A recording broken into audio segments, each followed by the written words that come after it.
જય માતાજી મિત્રો, પુષ્પાની રસોઈમાં તમારું સ્વાગત છે। આજે આપણે સૂકી તુવેરનું ચટાકેદાર શાક બનાવવાનું છે। તેના માટે 1 વાટકી જેટલા મેં સૂકી તુવેરના દાણા લઈ લીધા છે।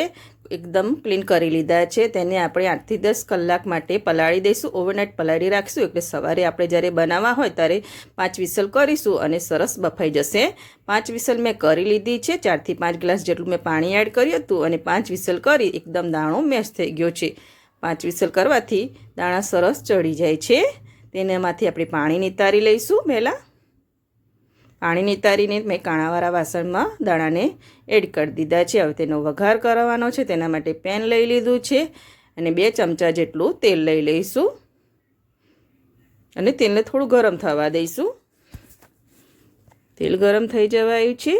હવે તમાલપત્ર લઈશું ને 1 તજનો ટુકડો લઈ લઈશું।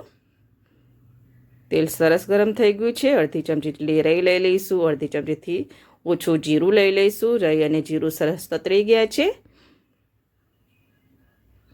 હવે તેમાં આપણે ડુંગળી એડ કરવાની છે। ડુંગળી અને લીલા મરચાંને મેં ચોપરમાં ચોપ કરી લીધા છે। જો તમારે મિક્સર જારમાં પીસીને એડ કરવા હોય તો કરી શકો છો, પણ આ રીતે ચોપ કરીને એડ કરવાથી બહુ જ સરસ લાગે છે શાકમાં। લાઇટ પિંક થાય ત્યાં સુધી ડુંગળીને પહેલાં આપણે સાતરી લઈશું। મીડિયમ આંચ ઉપર, આંચ મીડિયમ જ રાખવાની છે ડુંગળીને સાંતળતી વખતે, નહીં તો બ્રાઉન થઈ જશે બહુ, પણ આપણે લાઇટ પિંક જ કરવાની છે।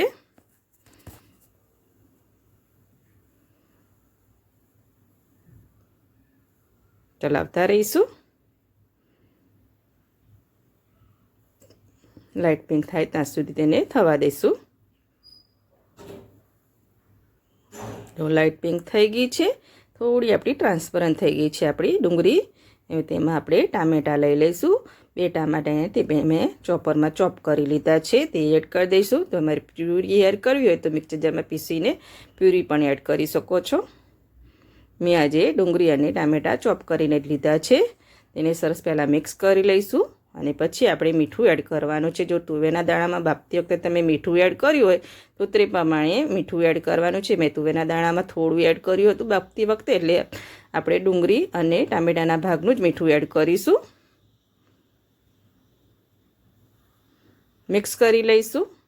મીઠું એડ કરવાથી ડુંગળી અને ટામેટાં તરત જલ્દી ગળી જાય છે। મિક્સ કરી લઈશું।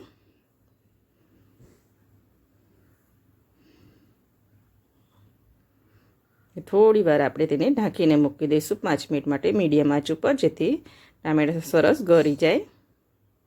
5 મિનિટ જેવું થઈ ગયું છે। જો તેલ પણ છૂટું પડી જવા આવ્યું છે અને ટામેટાં પણ ગળી ગયા છે। થોડા મિક્સ કરી લઈશું। હવે તેમાં મસાલા કરવાના છે।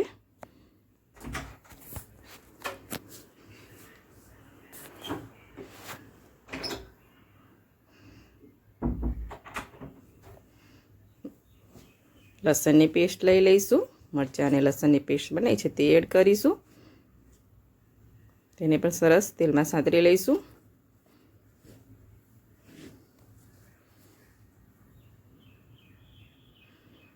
મિક્સ કરી લીધું છે સરસ। હવે બાકીના મસાલા કરવાના છે।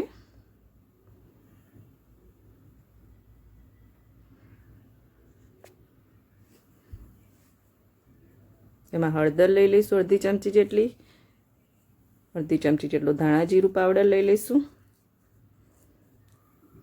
1 ચમચી જેટલું લાલ મરચું લઈ લઈશું અને અડધી ચમચી જેટલો ગરમ મસાલો લેવાનો છે।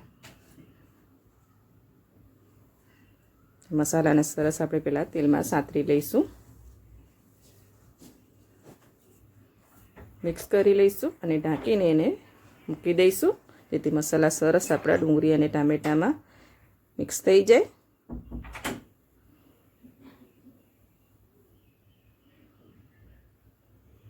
પાંચ મિનિટ જેવું થઈ ગયું છે। મસાલા સરસ ડુંગળી અને ટામેટામાં સેટ થઈ ગયા છે। એકવાર ચલાવી લઈશું। જે તુવેરના દાણા બાફીને રાખ્યા છે તે એડ કરી દઈશું। એને મિક્સ કરી લઈશું મસાલા સાથે। પહેલાં સરસ મિક્સ કરી લઈશું, પછી આપણે તેમાં પાણી એડ કરવાનું છે। જો તમારે ગ્રેવીવાળું બહુ ગ્રેવીવાળું શાક ખાવું હોય તો તે પ્રમાણે પાણી એડ કરવાનું। હું થોડું લસલસ પડતું શાક બનાવવાની છું એટલે તે પ્રમાણે પાણી એડ કરીશ। ટોટલ 1.5 ગ્લાસ જેટલું પાણી હું એડ કરીશ. મિક્સ કરી લીધું છે સરસ. હવે પાણી એડ કરીશું. 1 ગ્લાસ જેટલું એડ કર્યું છે. હવે ફરીથી અડધો ગ્લાસ જેટલું એડ કરીશ. તુવેરના દાણા ડૂબે તેટલું પાણી એડ કર્યું છે મેં.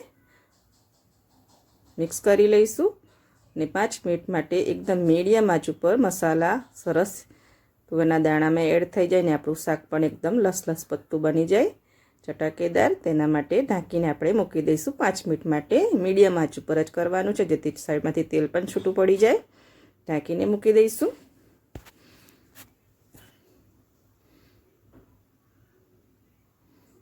થોડી મીઠાશ માટે આપણે ખાંડ એડ કરી દઈશું પહેલાં. ઓપ્શનલ છે, તમારે ના એડ કરવી હોય તો તમે સ્કીપ પણ કરી શકો છો, પણ આ શાક થોડુંક ખટ્ટું મીઠું હશે તો બહુ ટેસ્ટી લાગશે. અડધી ચમચી જેટલી મેં ખાંડ એડ કરી છે. ખાંડની જગ્યાએ તમારે ગોળ એડ કરવો હોય તો તે પણ કરી શકો છો.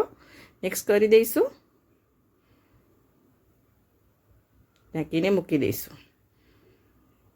5 મિનિટ જેવું થઈ ગયું છે. હવે ચેક કરી લઈશું. જો એકદમ શાક આપણું ચટાકેદાર અને લસપટ્ટું બની ગયું છે. થોડું મિક્સ કરી લઈશું.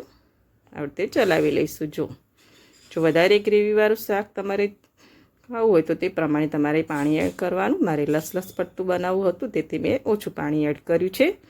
હવે તેમાં આપણે કોથમીરના પાન લઈ લઈશું.